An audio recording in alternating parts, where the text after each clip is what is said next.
This is Matthew Kratter's Bitcoin University. Today I want to talk about Tether's Circle of Death. Now, Tether is the parent company, and they issue a very important product called USDT. This is a US dollar stablecoin, and one USDT can be exchanged for $1 and vice versa. Now, who uses USDT? Mostly people in the global south and elsewhere who don't have access to bank accounts where they could hold US dollars. And people like USDT because it gives them access to a currency that's more stable and holds its value better than most local currencies because it's basically pegged to the US dollar. It's a digital form of US dollars. Now, I'm going to argue in this video today, though, that by doing so, people are helping to perpetuate their own captivity. We can see here that the market cap of Tether is just below that of Ethereum. Ethereum at 318 billion, Tether at 115 billion. So it's a very important player in the cryptocurrency space, and they have been actively collaborating with the US government for some time now. They've onboarded US Secret Service and the FBI, presumably other intelligence agencies as well. They've been freezing transactions to make the US Treasury and OFAC happy. And the other problem with USDT is it rides mainly on the rails of shitcoins, of altcoins like Tron and Ethereum. So when people use USDT, they're actively helping to create fee revenue for these shitcoins. We can see here under Tether's own attestations that USDT on Tron currently about $61 billion, and USDT on Ethereum currently about 51 or 52 billion dollars. They released their most recent attestation report on July 31st of 2024, and in that we learn that in the second quarter of 2024, they accumulated, or their holdings of US Treasuries, both direct and indirect, surpassed 97.6 billion. This is the US paper, the government paper that's backing these stable coins, and this is a huge amount of US Treasuries be holding. It's an new all-time high for them, and it brings Tether's exposure to treasuries above that of nation states, large nation states like Germany, UAE, and Australia. So why is this a problem? It's a problem because Tether is one of the fastest growing exporters of US dollar colonialism, is what I call it. And here's how it works.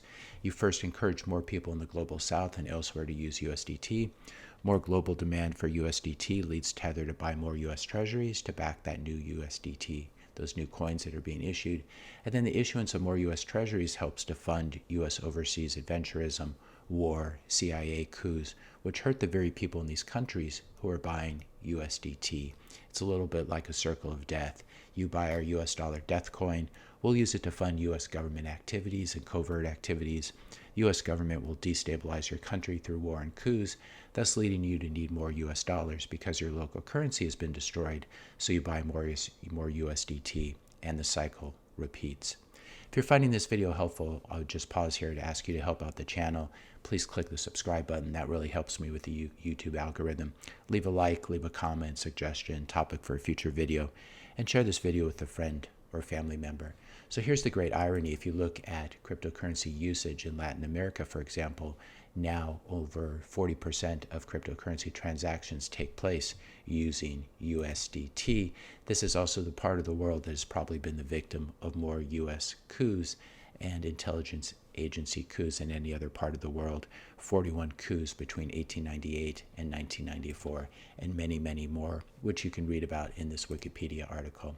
Or here's another example. Let's say that you're a Shia Muslim in Azerbaijan who hears about USDT. You decide to go buy some.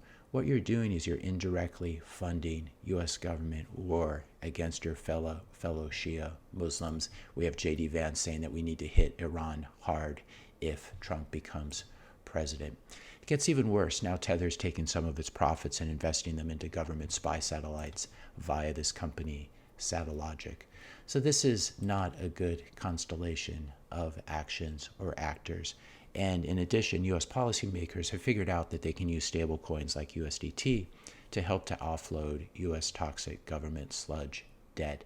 There was a well-recognized editorial in the Wall Street Journal by Paul Ryan, former Speaker of the House in the U.S., talking about how stable coins can help to provide demand for U.S. government debt.